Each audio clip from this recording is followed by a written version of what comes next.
साल तक घर वाले नहीं पढ़ने देते। तो देख गए मतलब 47 बेटियां हैं यार, 20 औरणियां यार, फलानियां 40 बीघा जमीन है, छोरा अगर रख दो नौकरी नागरी की जरूरत है घणो ही। तो इससे जो भी कन्याएं मुझसे पढ़ रही हैं, जो भी बहनें पढ़ रही हैं, जो भी हम उम्र पढ़ रही हैं, वो अपनी पढ़ाई पे थोड़ा ज़्यादा फोकस कर लेंगे तो पल्लू तैयार है। तो मोहब्बत तू बना ले ना मगर सुन ले, जो मेरा हो नहीं पाया वो तेरा हो नहीं सकता।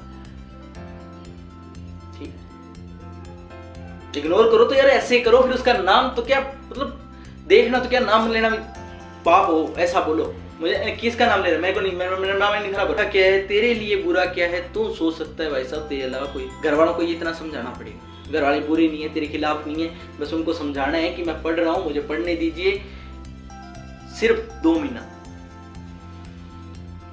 घर वाले टाइम देंगे, ये मैं लिख के देता हूँ, तो है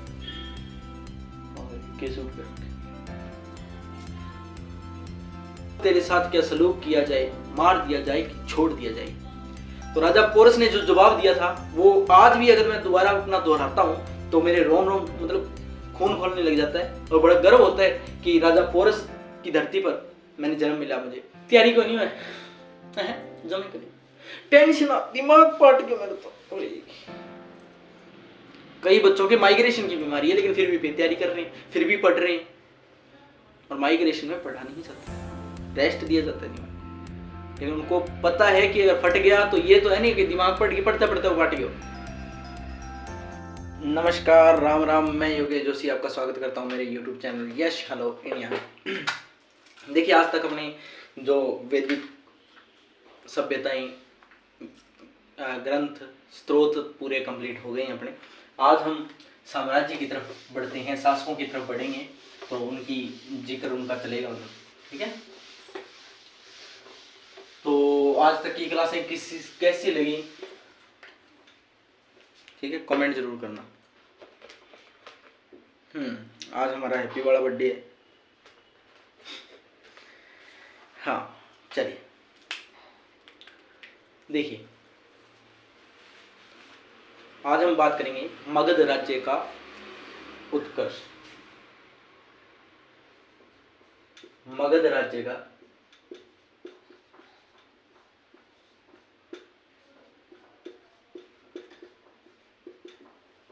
चलिए देखिए, मगध राज्य सबसे प्राचीन माना जाता है। क्यों माना जाता है? क्योंकि इसके जो स्रोत अपने को मिले हैं, जो प्राचीन वंश जो मिले हैं, प्राचीन वंश कौन से मिले हैं?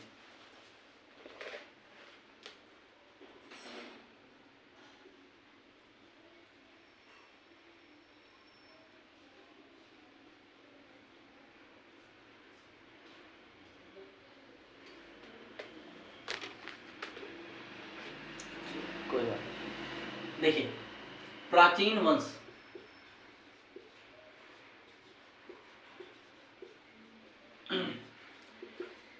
वंश वो वंश जिनका सबसे पहले, या ये माना जाता है कि सबसे पहले जब भारत का अध्ययन करते हैं उसके अंदर कौन सा मतलब वंश शुरू में हमें पढ़ने को मिलता है, तो वो है एक तो अपना हर्यक वंश। कौन सा है? हर्यक, ठीक है, हर्यक वंश। हाँ, हर्यक वंश। अब क्या है, राजाओं का नाम नागवंश आएगा, हर्यक वंश, नागवंश, ये अलग अलग थे। प्राचीन बृहद्रथ राजा की बात करें, बृहद्रथ, ठीक है। उसके बाद हर्यक वंश के अंदर बिंबिसार, ठीक है, और शिशुनाग,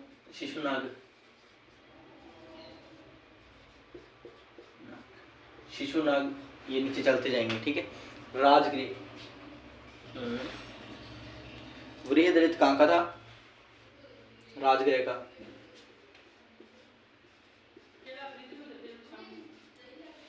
बृहद्रथ कहाँ का था? राजगृह का, ठीक है, ये पहला वंश, ठीक है। हर्यक वंश ये दूसरा है, ये सबसे प्राचीन चल रहा है, बृहद्रथ वाला, ठीक है। और ये राजगृह के अंदर था, और लास्ट इसका शासक था गिरिवज्र। कौन सा था? गिरिवज्र। हर्यक वंश में बिंबिसार, और बिंबिसार ये भी कहाँ था? राजगिर, राजधानी राजगिर चल रही थी। ठीक है, ये भी गिरिवज्र जो राजा था आखिरी, ये भी इसी का था।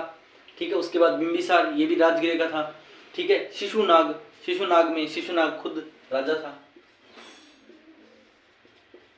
और ये भी कहाँ का होगा? इसने अपनी राजधानी वैशाली बनाई।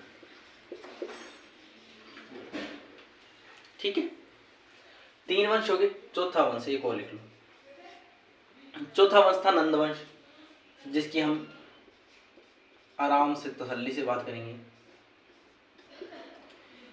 इसके संस्थापक का नाम था महापरम नंद, और आखिरी शासक का नाम था गणानंद।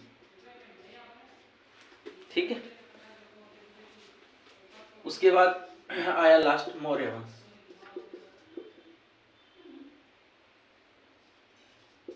मौर्य वंश, मौर्य वंश चंद्रगुप्त मौर्य। ठीक है, और इसने अपनी राजधानी पाटलिपुत्र को बनाया।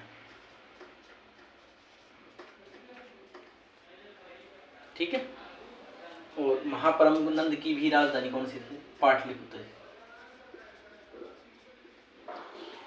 इतनी कहानी समझ में आई? ठीक, अब ये चीज याद रखना। ठीक है, हर्यक वंश है, ये पूरा का पूरा हर्यक वंश पितृहंता है। मतलब इन्होंने जब अपनी सीट हासिल की तो अपने पिता का वध करके ही पितृहंता कहा जाते हैं, क्योंकि इन्होंने जो भी अपने पिता को मार के ही अपनी मतलब गद्दी ली थी, इसलिए पितृहंता वंश भी है। पितृहंता, पिता को मार के गद्दी प्राप्त किया जाए, जो भी मैं क्रम पढ़ाऊंगा इसके। बिंबिसार, बिंबिसार के बाद अजास्त्रु या कुशिक, या उदयन आया, उदयन के बाद नागदशक आया, नागदशक के बाद ये अपने अतिभद्र आया। ठीक है, ये जो जितने भी हैं ये सारे अपने पिता को मारकर गद्दी हासिल करने वालों में से हैं। ठीक है, और ये महात्मा बुद्ध के अनुयायी निकलेंगे। हाँ, बौद्ध धर्म ग्रहण किया था इन्होंने। ठीक है,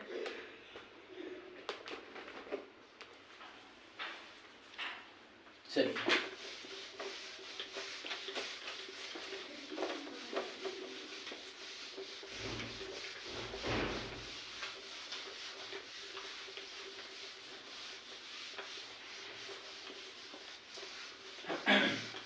इंजन को स्टार्ट होने में थोड़ा सा टाइम लगेगा, धीरे धीरे एनर्जी मारेगा। चलिए, हर्यक वंश,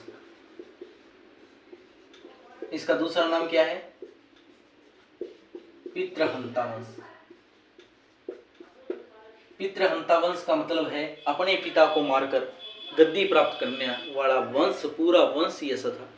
इसके मैंने कहा था वंश पढ़ेंगे तो भी क्या ही पढ़ेंगे? संस्थापक ही पढ़ेंगे। तो हर्यक वंश के संस्थापक का नाम था बिंबिसार।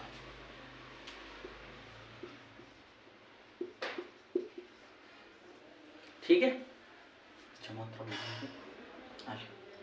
बिंबिसार, बिंबिसार के बाद अजातशत्रु।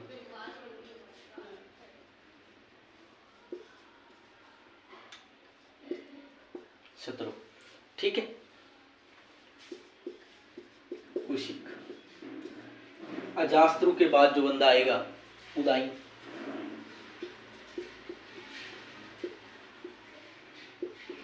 ठीक है, उदयन के बाद नागदशक,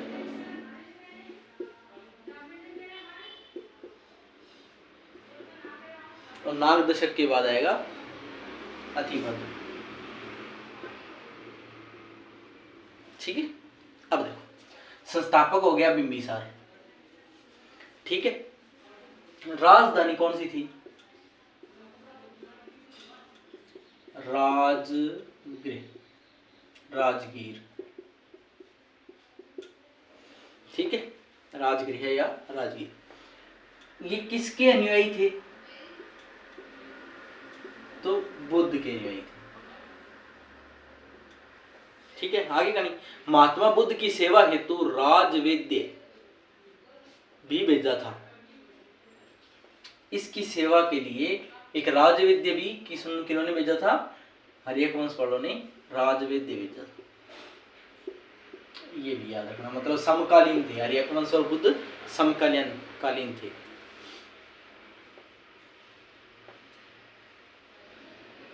अब क्या है, इनका कार्य कैसा रहा था, सबसे बड़ी बात तो ये है। देखो, मगध को शक्तिशाली माना जाता है। शक्तिशाली क्यों माना जाता है?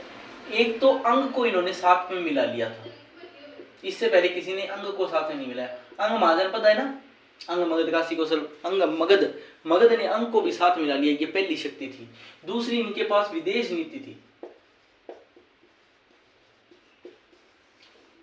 ठीक है, इसलिए मगध शक्तिशाली माना जाता था, ठीक है। अंग को अपना अंग बना लिया युद्ध से, और विदेशी इनके पास नीति थी।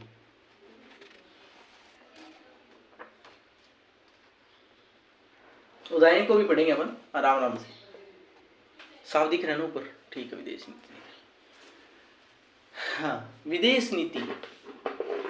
अब देखो, इसकी थोड़ी विदेश नीति के बारे में चर्चा कर लेते हैं। ज्यादा नहीं पढ़ाऊंगा, उतना ही पढ़ाऊंगा जितना आपके काम का है। अगर आपको एविर की जरूरत है, एविर दूंगा, पैरासिटामोल नहीं दूंगा मित्रों। अवंती, एक अवंती है ना, उन्होंने अवंती को भी क्या कर लिया था, मिला लिया था, ठीक है। यहाँ के प्रोरोप या राजवैद्य थे, यहाँ के एक राजवैद्य थे जीवक, ठीक है। इनकी सहायता से अवंती भी आ गया। इनकी विवाह नीति कैसी थी?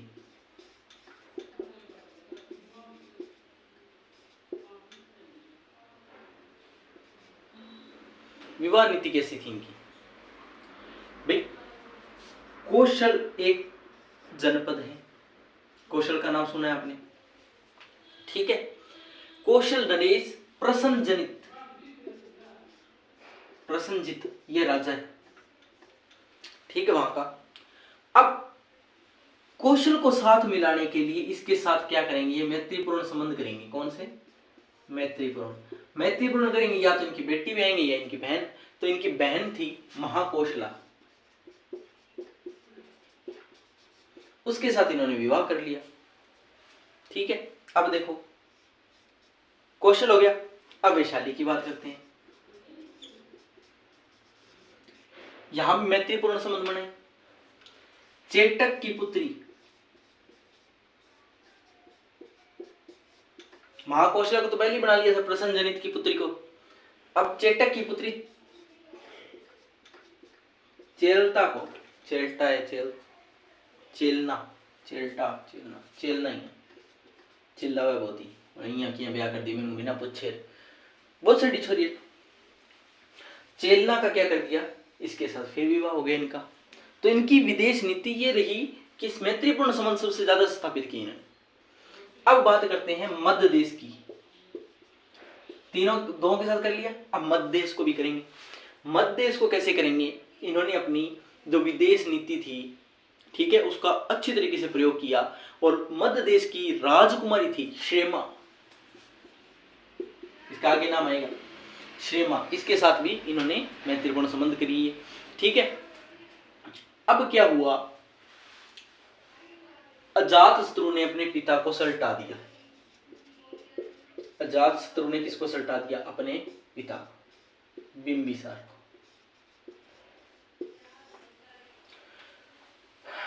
बिंबिसार ने इतने विवाह किया, इतना बड़ा क्षेत्र बनाया, और जब क्षेत्र बना तो अजातशत्रु ने सल्टा दिया, ठीक है। अब हम पढ़ेंगे अजातशत्रु को थोड़ा सा। ये किसको? बिंबिसार को पढ़ लिया, अब पढ़ेंगे अजातशत्रु को।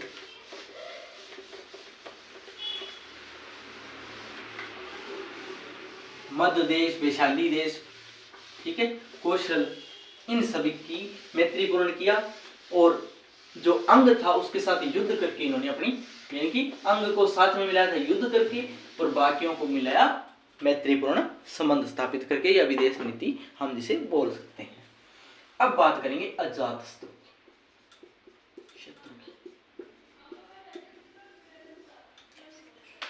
ठीक है। 493 BC इन्होंने अपने पिता को मारा और गद्दी पर बैठ गए। इतनी कहानी समझ इनको बाप ने बुद्ध को नहीं बेटो बने जैन मुनि।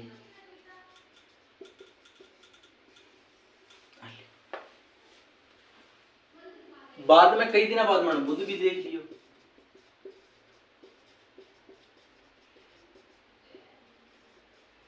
बुद्ध ने भी बन गया। ठीक है, हम तो दोनों धर्म देखिए कर्ण अजास्त्र। इनको एक नाम हो रहा है कुशिक।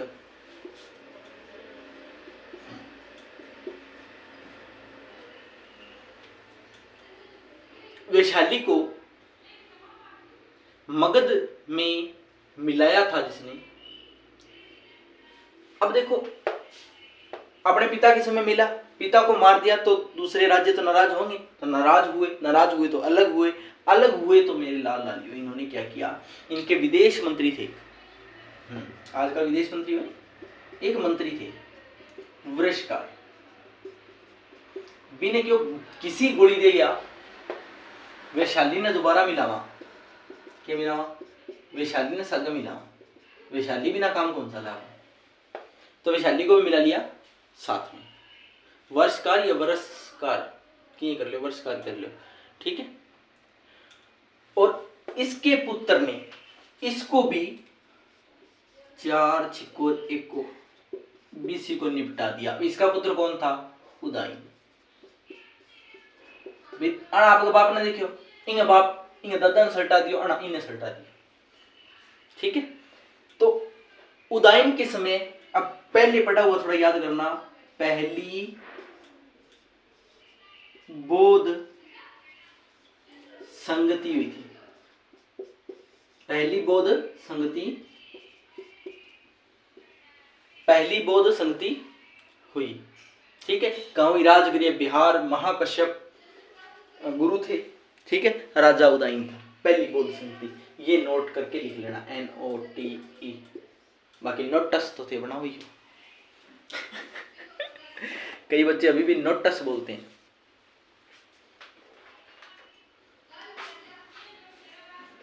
चल अब किसको पढ़ेंगे? उदयन को। अब आप किताब में देखोगे तो लंबा चौड़ा खाना लिखा हुआ है, तो उसको देखने का समय नहीं है,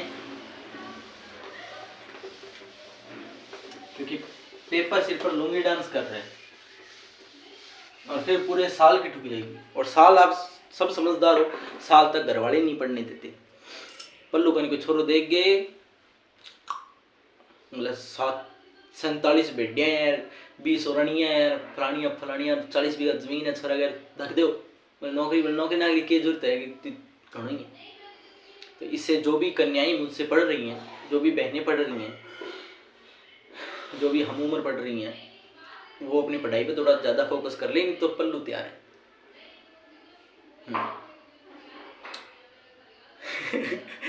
पल्लू वाले ना कमेंट ना करो, ऐसा पल्लू वाला हमारा को नहीं है।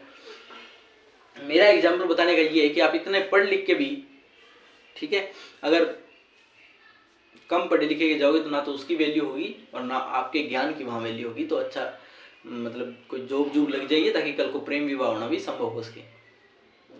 ठीक है, तो जॉब की तैयारी कीजिए। हाँ, अपने पेपर पर फोकस कर लीजिए थोड़ा सा। यार 60 दिन कितने को होते हैं? कुछ नहीं होते। और लोग, मैं बताता हूँ, मैं आपको एक रियलिटी बताता हूँ। 12 घंटे पढ़ने वाला, 4 घंटे पढ़ने वाला, सबसे ज्यादा पेन मतलब माइंड किसका शार्प होगा पता है? 4 घंटे पढ़ने वाले। 12 घंटे में वो पजल होके रह जाएगा, पजल बन जाएगा वो खुद 4 घंटे में। अब देखो पढ़ना क्या है, सबसे बड़ी समस्या पता है क्या? अगर मैं बात करता हूं UPSC, IB, SSC, इन तीनों की कोई भी ब्रांच ले लो, इन तीनों में हमें ये नहीं पता भी पढ़ना क्या है, कितना पढ़ना है और कब पढ़ना है। ठीक है, इसके लिए मैं एक अलग से वीडियो ला रहा हूं कल। हो गया? हाँ, कल होली के दिन, स्पेशल होली के दिन इसकी एक स्पेशल वीडियो ला रहा हूं। क्या पढ़ना है, कितना पढ़ना है और कब पढ़ना है। भाई साहब करने वाले एक रात में बहुत कुछ कर जाते हैं और ना करने वाले 1 साल 2 साल 3 साल 4 साल 5 साल कम पड़ जाते हैं। ठीक है, आपको पता है कि 2 महीने हैं, 60 दिन है, ले दे के जितना फोकस कर सकते हैं कर लो। उसके बाद क्या होना है, उसके बाद एक ही आना है, या तो रिजल्ट पॉजिटिव आना है या कुछ सीख के आना है। अब मैंने ये क्यों कहा कि नेगेटिव क्यों नहीं कहा, सीख के मतलब हम मिडिल क्लास फैमिली से बिलोंग करते हैं, हम या तो जीत के आते हैं या सीख के आते हैं, हार के नहीं आते कभी। ये वास्तविकता है। अब आपको तो यूट्यूब पे मेहनत जितनी मुझसे हो रही है, लॉयल्टी जितनी मुझसे हो रही है उतनी मैं करवा रहा हूं। अब आप पहले दिन सोच लो कि मैं तो इंटरव्यू के साथ साथ तैयारी करूंगा, तो नहीं होगी भाई। अब तेरे पास 60 दिन है तो सिर्फ प्री पर फोकस कर ले, चाहे तेरा एसएससी का प्री है, चाहे तेरा आईबी का प्री है, चाहे यूपीएससी का प्री है, एक बार प्री तो निकाल। तू सोच रहे यार आज मैं इंटरव्यू की फोकस कर लूं, मेंस की रिटर्न मतलब जो लेखन कला है उसको सुधार लूं, और उसके साथ 60 दिन में तो इतना कुछ नहीं होगा। ये वास्तविकता है। 60 दिन में तो ज्यादा से ज्यादा ये कर सकता है, मॉक निकाल सकता है, रिवीजन कर सकता है, वो चीज पढ़ जो तेरे को पढ़नी है, जिससे तेरा क्वेश्चन मतलब तू पेपर अटेम्प्ट करने जाएगा उसके लायक तो बन। तो दिन में पढ़ तो 2 घंटे रहा है और सपने तो आईएएस आईबी एसएससी के देख रहा है, और तुझे अच्छी तरीके से पता है कि ये वनडे एग्जाम नहीं है।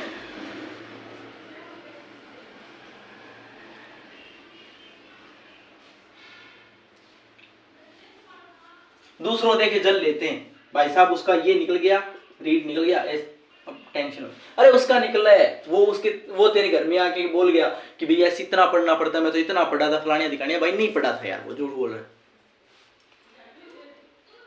कोई पास करने वाला कभी नहीं बताता कि मैंने कितना क्या कुछ करा, वो ये दिखाएगा कि मेरे पास बुद्धि थी, मैं इतना कुछ।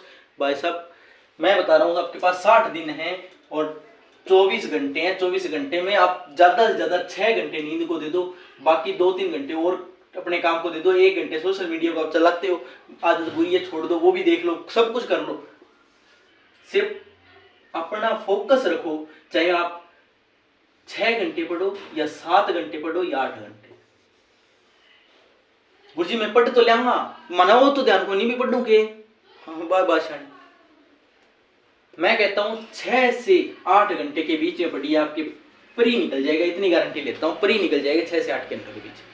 सिर्फ परी की बात कर रहा हूं। और वो भी क्या पढ़ना है भाई, आप आज ही लक्ष्मीकांत खोलोगे, पहला पृष्ठ पढ़ोगे तो नहीं निकलेगा। आज ही आपने किरण गाइड निकाल ली, पेज फर्स्ट पढ़ रहे हो, नहीं निकलेगा। स्पेक्ट्रम उठाई, नहीं निकल रहा। एनसीईआरटी आज उठाइए तो नहीं हो सकता भाई साहब। आपका बेस 0 है तो आप कुछ नहीं कर सकते, 0 बेस। इतना तो अपन 12वीं तक पढ़ के आए यार, इतना बेस तो क्लियर है अपना। क्या हो गए 5-6 अफेयर चल कर लिए तो कुछ नहीं होता उससे। लेकिन माइंड पर बस अपने को क्या चाहिए, एक सुंदर सा बहाना चाहिए। अपने को एक बहाना मिल जाए, मां कसम अपने को पढ़ना ही नहीं है, हथियार फेंक देते बस। That's the reaction of all students. यही रिएक्शन होता है हर उस विद्यार्थी का जिसको बहाना चाहिए। जो करने वाला है वो बहाना नहीं, एक्सक्यूज नहीं निकालेगा। बुखार होगी ठीक है। अब एक एग्जांपल देता हूं, सच्चा एकदम रियलिटी। मेरा एक स्टूडेंट है, नाम नहीं बताऊंगा उसका क्योंकि नाम बताते ही मेरे को फोन करेगा, तो नाम नहीं बताऊंगा और डायरेक्ट उसके लिए ही बना रहा हूं ये क्लास, सिर्फ उसके लिए। पहले वो बोला कि सर पढ़ूं क्या, कैसे। मैंने कहा चल कोई बात, मैंने उसको नोट्स प्रोवाइड करवा दिए। ठीक है, बोला सर अपने आप पढ़ने। मैं कहा ठीक है मैं पढ़ा देता हूँ यूट्यूब पे। ठीक है, ये भी बात समझ में आई। बोला ठीक है सर। ये मेरी 12th के स्टूडेंट थे, ऑफलाइन पढ़े थे मुझसे। उसके बाद मैंने बोला ये हो गया। बोला ठीक है सर टेस्ट। मैं कहा चल कोई नहीं, कुछ दिनों मेरा पेन टैब आ जाए तो टेस्ट भी शुरू कर दूंगा। ठीक है, मॉक कैसे निकाले, पैसे नहीं है, कोई बात नहीं। मोबाइल तो है, बोला है घर पे बैठा है, कोई बात नहीं सर। मम्मी कहाँ गई, अच्छा पढ़ाई नहीं हो रही। मम्मी आने के बाद ठीक, 1 तारीख से 1 तारीख या 5 तारीख या 6 तारीख को मम्मी आ जाएगी। ओके, फरवरी की बात है। ठीक है सर, आ गए। माता जी भी आ गई, बोले नहीं घर में टेंशन चल रही कुछ। क्या चीज़ की टेंशन? बोले ऐसे कुछ घर में चलता है, फैमिली प्रॉब्लम्स। ठीक है भाई, फैमिली प्रॉब्लम। फिर मैंने समझाया कि फैमिली प्रॉब्लम्स तो चलती रहेंगी, तेरे पास ये दिन है, इतने दिन है। बोला ठीक है कल से, और वो कल अभी तक नहीं आया।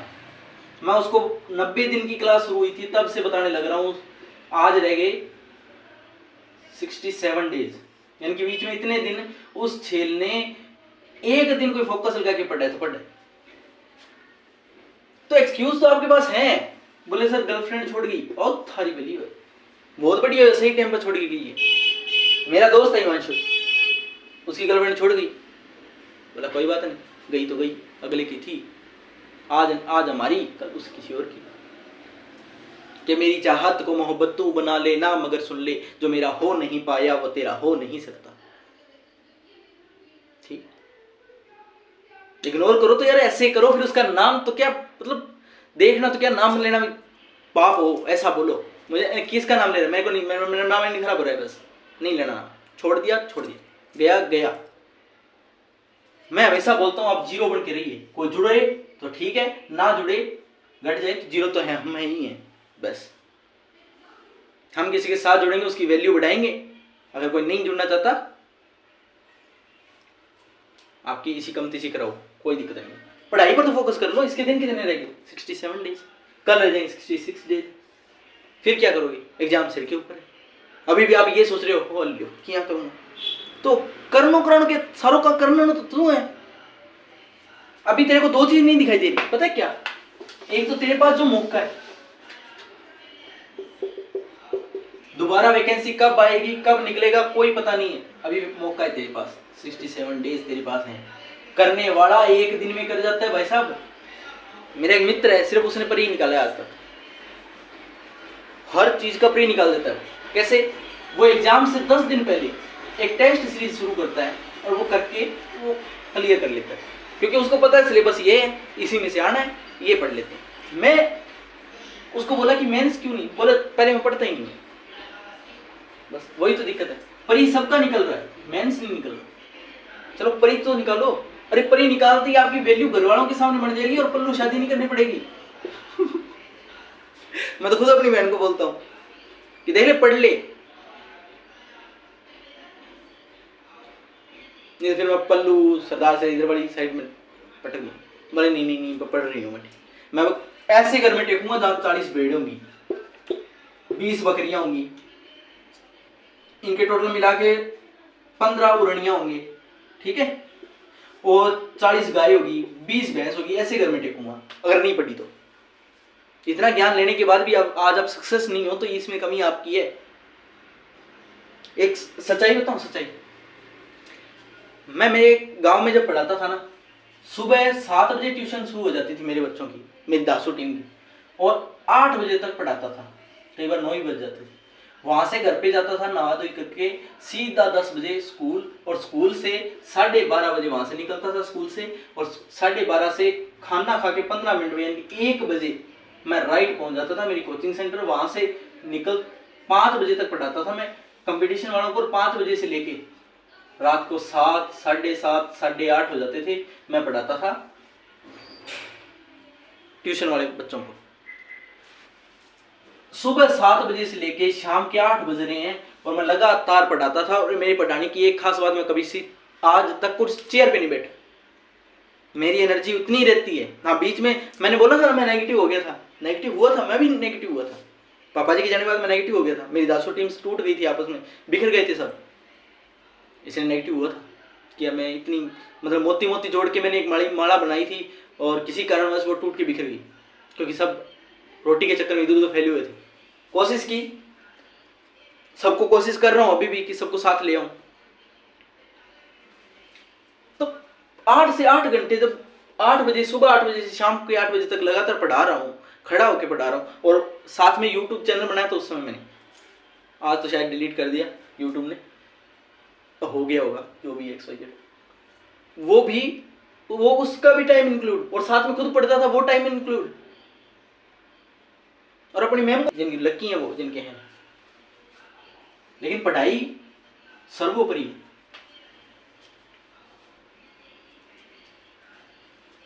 तो पढ़ना पड़ेगा आपको। हम कहाँ थे? उदाहरण कर दिया था या नहीं किया था? हाँ चलो उदाहरण कर लेते हैं। इस पे स्पेशल वीडियो डालूंगा, फिर देखना। ये टाइम बना हुआ है, पढ़ लो अब, उसके बाद टाइम नहीं मिलना, फिर कोई और प्रॉब्लम्स डेली आएंगी। प्रॉब्लम आप पढ़ना शुरू करोगे, डेली कोई ना कोई आवाज खड़ी हो जाएगी, देखते रहना, पीटते रहना सिर्फ, ये हो गया वो हो गया फलानी हो गई, ठीक है हो जाने तो जो होना है।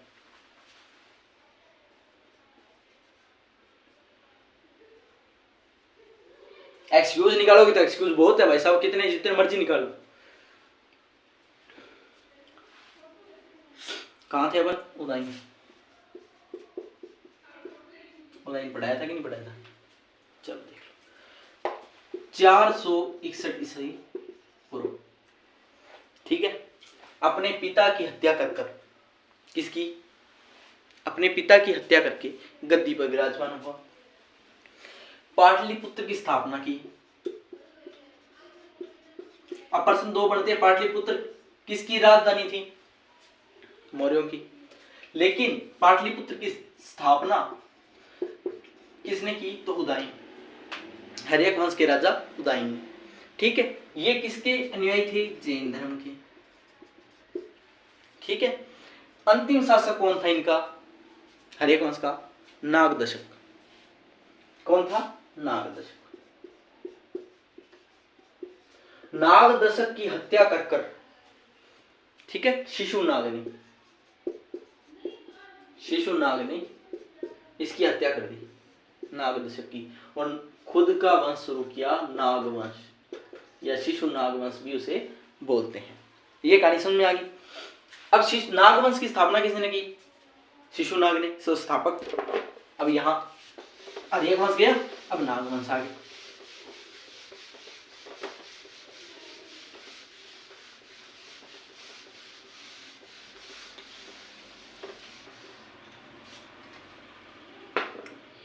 मानो मैं घर का कौन टाइम दे, 5 मिनट के कलेक्टर लग गया, जाके वो गड़िया भर ले, 5 मिनट केला के गाय चारों गिर दे, वो आटो चक्के लिया, बता बुआ छोड़ मिल गया भाई जी, जा खड़े हो 5 मिनट में बे 5 मिनट बनी दिखे कि कौन गए हो रहे हो। लेकिन अगर आप अपनी पुस्तक छोड़ के, अपनी जगह छोड़ के, अपनी सीटिंग टाइम छोड़ के जा रहे हो तो भाई साहब सबसे बड़ा मूर्ख तू है, तेरे से बड़ा कोई मूर्ख ही नहीं। क्यों जा रहे हो? अपनी पढ़ाई से इंपॉर्टेंट है क्या कुछ? तेरे कैरियर से इंपॉर्टेंट है कुछ? नहीं है। तेरे लिए अच्छा क्या है, तेरे लिए बुरा क्या है, तू सोच सकता है भाई साहब, तेरे अलावा कोई। घर वालों को ये इतना समझाना पड़ेगा, घर वाले बुरे नहीं है, तेरे खिलाफ नहीं है, बस उनको समझाना है कि मैं पढ़ रहा हूं, मुझे पढ़ने दीजिए सिर्फ 2 महीना। घर वाले टाइम देंगे, ये मैं लिख के देता हूं, पर बोल रही हिम्मत कौन, क्यों? अपन आपने स्वाद है और केस उठ कर। चलो, मगध में आया नागवंश,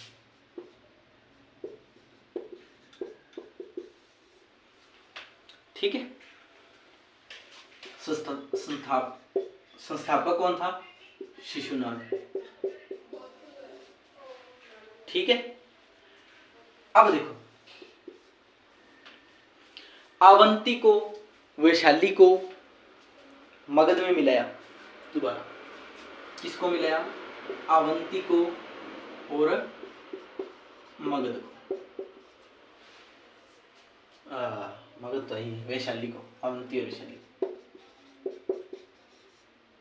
मगध में मिला लिया, ठीक है। किसने किया? कि काम नागवंश के शिशुनाग ने, ठीक है। उसके बाद आया कालाशोक,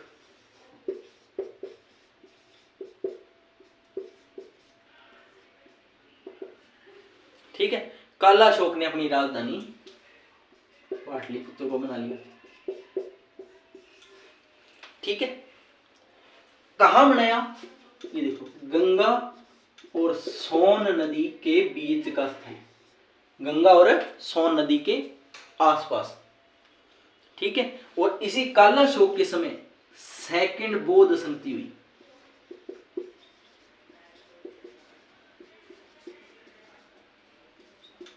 ठीक है। काला शोक के बाद आया नंदीवर्मन तीसरा। दिखाई दे रहे? हाँ। और नंदीवर्मन इनका अंतिम शासक था।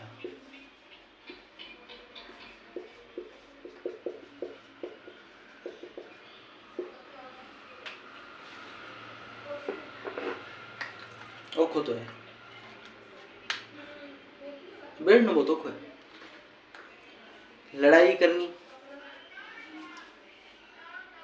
किसी की बुराई करनी, किसी के बारे में थिंकिंग रखनी, ये सब अच्छे हैं। रोना सबसे आसान है, रो।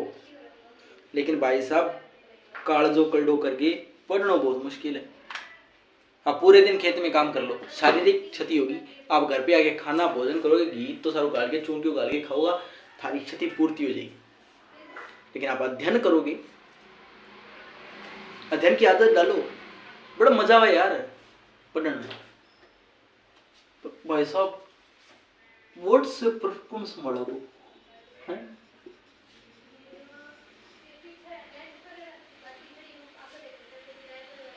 मारो टाइम खराब हो जाए जी मैं पढ़ लिया मैंने जी तो बहुत ग्रीस तो होता सारा पर कुछ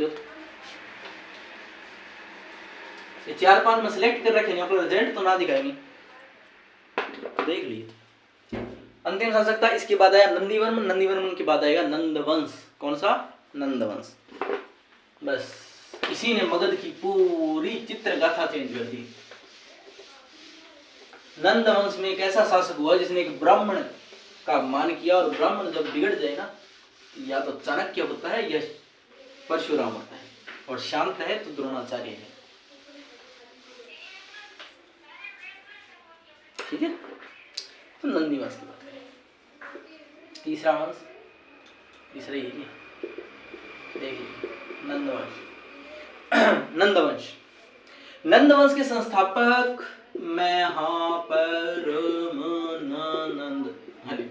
महापरमानंद। ठीक है, कहाँ जिक्र मिलता है? उग्रसेन द्वारा रचित माल्ली ग्रंथ में। माल्ली ग्रंथ में गुरुजीबी के बाद में एक छत्र द्वारा रचित माल्ली ग्रंथ उग्रसेन को एक छत्र हुआ, वो एक छत्र से लिखे पुराण। ठीक है, और उसके बाद एक राट उसने भी लिखा था पुराण में। इसको जिक्र है किसका? महापरमनंद का। यानी कि महापरमनंद का है तो किस वंश का है? नंद वंश का है। अंतिम शासक, अब सीधा अंतिम में आते हैं। The last and final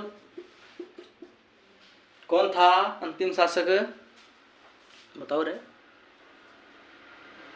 Ghananand.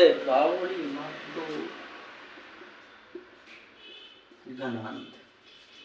अब देखो घनानंद किसके समकालीन था? सिकंदर, विश्व विजेता सिकंदर के समकालीन था।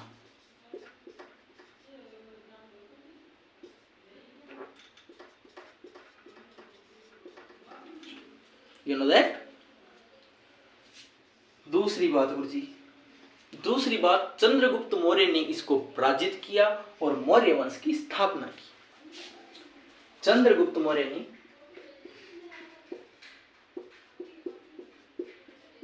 इसको पराजित किया और मौर्य वंश की स्थापना हुई। घटना ये हुई थी कि देखो अपना एक विश्वविद्यालय था ना? कितना मिनट की होगी? 37 मिनट की करनी होगी।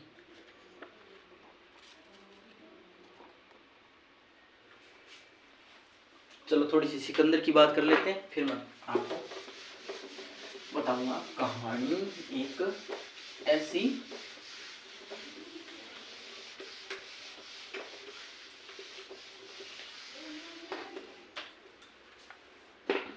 सिकंदर कहाँ का शासक था? मैसिडोनिया।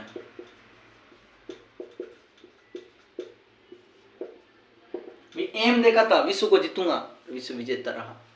आज भी एचपी में एक ऐसा कबीला है जो ये कहता है कि हम सिकंदर के पूर्वज हैं, या मतलब पूर्वज के वंशज हैं, सिकंदर के वंशज हैं। ठीक है। और भारत पर आक्रमण, अब सिकंदर से पहले किस किसने आक्रमण किया था? ठीक है, ये सिकंदर के टाइम, सिकंदर के बाद किस किसने आक्रमण किया था? ईरानियों ने, दूसरों गुरुजी यूनानियों ने। अब कई जगह यूनानी जहाँ ग्रीक लिखड़ो है तो डरियो ना, एक मानो है यूनानी, ईरानी, इंडो ग्रीक। हाँ गुरुजी यो के आगे रुको बताओ। इंडो ग्रीक, शक, पल्लव और कुषाण। शक, पल्लव, कुषाण। ठीक है। जो तो है हुनों ने आक्रमण किया। हुन पांचवा मुस्लिम, इसकी पर्टिकुलर डेट है 712 ईस्वी। मुस्लिम आक्रमणकारी। ठीक है। उसके बाद गजनवी आया, गोरी आया, ठीक है, पुर्तगाली आए, अंग्रेजी आए। गजनवी, गोरी, ईस्ट इंडिया कंपनी और अंग्रेज, पुर्तगाली। सर्वपहला पुर्तगाली हो। कहानी समझ में आ गई? इतना ने व्याकरण किया, समझ में आ रहा है? एक बार चल सिकंदर की बात करते हैं। सिकंदर मैसिडोनिया का राजा था। बेबीलोन में इसकी डेथ हो गई। इतना युद्ध लड़े यार, कोई तीर तुर लाग गया ना, कैंसर बन गई चाल तो। बेबीलोन, इसकी एक पुत्री थी हेलना, माय फेवरेट। लेकिन हम बात किसकी कर रहे हैं? सिकंदर की। तो सिकंदर की बात करेंगे। 356 ईस्वी में इसका, ईस्वी पूर्व में इसका जन्म हुआ। कहाँ? मैसिडोनिया। मासी का ना जन्म हुआ Macedonia. Father Philip, father Philip गुरु नाम सुनोगे थारो अरस्तु। और जो अरस्तु का चेला है और नीतिगत तो जमा ही बिल्ला है। ठीक है। भारत पर आक्रमण करना 326 ईस्वी पूर्व में भारत पर आक्रमण किया। ठीक है। भारत के शासक थे उस समय घनानंद।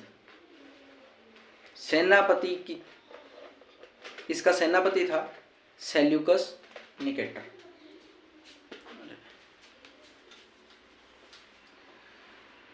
326 ईस्वी पूर्व में इनका जन्म हुआ। ठीक है। इनका जन्म हुआ 326 में भारत ने पहुंच लियो। अब इन टाइम भारत को राजा कौन हो? घनानंद। कौन था? घनानंद। ठीक है। सेनापति, इसका सेनापति कौन था? Seleucus Nicator. ठीक है। कितो टाइम रहे हो? 19 महीना। अब कई बार पहली बार पूछता नहीं है, जल सेनापति पूछ लेता है। इसका जल सेनापति कौन था? न्यूयॉर्क नी या रेकेसनिया। ठीक है। अब देखो, एक युद्ध हुआ,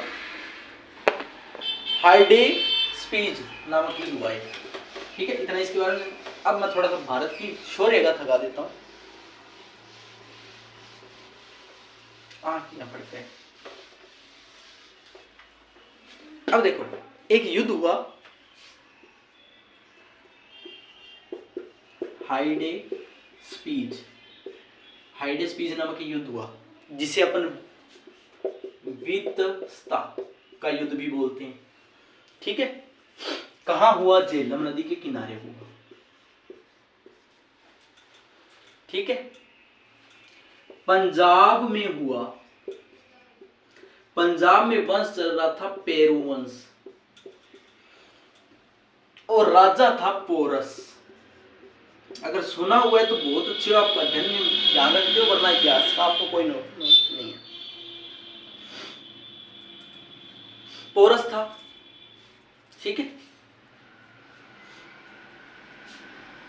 अब देखो झेलम नदी से लेके व्यास नदी तक चला था ये। उसके बाद सेल्यूकस निकेटर को सौंप के ये वापस चला गया था। व्यास नदी ने सिकंदर को रोक लिया था। बोले जान कौन दूं, ये रहा बच्चू वाला ने। पंजाब का राजा था, पेरू वंश चल रहा था और राजा था पोरस। पंजाब छोटा सा तो सेना भी कितनी होगी? छोटी सी। वर्सेस विश्व विजेता सिकंदर के सामने हजारों की सेना, तोपों से लैस, मतलब फुल हथियारों से लैस थी, और हमारे वाला छोटी सी सेना लेके, मतलब सिकंदर ने बोला, एक बंदा भेजा, बोला क्या बात है पोरस, मानना है? कौन मानना है? पोरस ने कहा नहीं मानता, युद्ध करेंगे, हारना मंजूर है, युद्ध करेंगे। तो युद्ध की घड़ी आ गई। हाइडेस्पीस नामक युद्ध, विस्ता झेलम नदी थी, युद्ध शुरू हुआ। पोरस को पता था कि इस युद्ध में मेरी हार निश्चित है। जैसे 67 डेज में आपको लग रहा है कि परी निकलना बहुत मुश्किल है, उसको भी एक चीज लग रही थी कि यार जीतना तो संभव नहीं है, लेकिन लड़ना, बहादुरी से लड़ना अपने हिंदुस्तान वालों की सबसे बड़ी खास बात रही है। तो राजा पोरस ने उसके साथ युद्ध शुरू कर दिया। 15-20 मिनट के वहां युद्ध सड़ गया। यार हजारों की सेना थी, हमारे पास इतने से थे। युद्ध में हार हो गई, बंदी बना लिया गया पोरस को, बंदी बना के बैठा दिया सिकंदर के सामने। तो सिकंदर ने कहा, बोल तेरे साथ क्या सलूक किया जाए, मार दिया जाए कि छोड़ दिया जाए?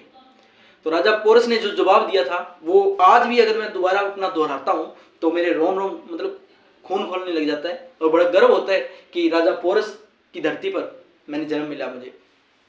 राजा पोरस ने कहा था कि जो एक राजा दूसरे राजा के साथ जो व्यवहार करता है वही व्यवहार मेरे साथ किया जाए। मतलब बिलखा नहीं, रोया नहीं, गिड़गिड़ाया नहीं, स्पष्ट बोला, जो एक राजा दूसरे राजा के साथ व्यवहार किया करता है वही मेरे साथ व्यवहार होना चाहिए, चाहे मार दे चाहे छोड़ दे, जो तेरे को करना है वो कर ले। सिकंदर सरप्राइज हो गया, बोले यार मैं इतना विश्व विजेता, छोटी सी सेना थी, मेरे सामने एक चुटकी में इसको मार गिराऊंगा, मौत निश्चित है इसकी। लेकिन फिर भी इसका एटीट्यूड, पॉजिटिव एटीट्यूड, कि जो एक राजा दूसरे राजा के साथ करता है, विश्व विजेता को ये बात बोल रहे हो कि एक राजा दूसरे राजा के साथ जो व्यवहार करता है वही मेरे साथ किया जाए। ये होता है कॉन्फिडेंस।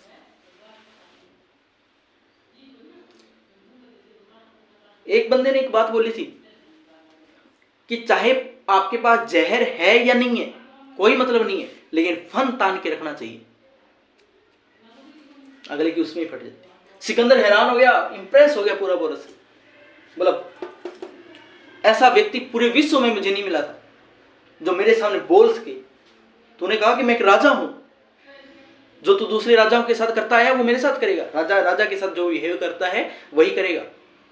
कहने तो ये भी कह सकता, सब छोड़ दो, छोटे छोटे टाबर है, हाँ गुरु जी पढ़ाई को नहीं है, अगर अगला अटेम्प्ट में देख लें, ई बार को नहीं हो, दोबारा तेरी करांग बढ़िया तरीकों कहना तो ये भी किसको, वरना ये अटेम्प्ट देंगा और 67 डेज एडी चोटी को जोर लगा देंगा।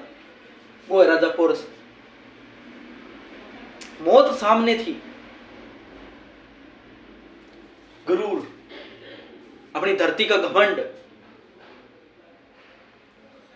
अपनी मिट्टी की, यानी कि आज भी राजा पोरस को पढ़ा जाता है तो मतलब वीरों में गिनती होती है इनकी। छोट मुट्ठी भर सैनिकों के लेके यार पूरा विश्व विजेता से लड़ पड़ा। चलो ठीक है, हार निश्चित ही हो गई, कोई बात नहीं, लेकिन attitude, I am a king, तो बिहेवियर भी मेरे साथ एक किंग दूसरे किंग के साथ किया जाता है वही करेगा। क्या एटीट्यूड, एक आपका एटीट्यूड देख लो। तैयारी को नहीं है जमे करी टेंशन दिमाग फाट गया मेरा तो। कई बच्चों के माइग्रेशन की बीमारी है, लेकिन फिर भी तैयारी कर रहे हैं, फिर भी पढ़ रहे हैं।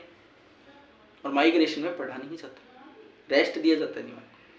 लेकिन उनको पता है कि अगर फट गया तो ये तो है नहीं कि दिमाग फट गया, पढ़ते पढ़ते वो फट गया। टेंशनें मीटर नहीं लगा किसी के दिमाग में कि किसकी कितनी टेंशन है। टेंशनों को इग्नोर करना पड़ेगा। टेंशन है जो चाय में जमी हुई मिलाई जैसी है। और टेंशन आई क्यों? क्योंकि हमने पहले गौर नहीं की थी, इसलिए। अब वो मिलाई जम गई, चाय ठंडी हो गई, या चाय के ऊपर परत जो आई है। अब समझदार वही है जो चाय मिलाई को फूंक मार के साइड में कर दे और चाय पी जाए। अब आपके पास वो टाइम है। टेंशन वो जो ऊपर आई है ना परत, चाय की मिलाई है, वो टेंशन है। अब उसको आप हाथ से चक्के रखोगे, फूंक मार के पियोगे, कैसे पियोगे वो आप पे है। या तो चाय छोड़ दो, बोले मिलाई आ गई इसमें नहीं पिएंगे, और या टेंशन को साइड में करो और पी जाओ। ठीक है, धन्यवाद। अगर क्लास अच्छी लगी हो तो लाइक, शेयर, कमेंट जवाब देना। मेरी बात बुरी लगी है, 100 में से 100 लगी होगी, पर आपके भले के लिए बोली गई है। ठीक है, धन्यवाद।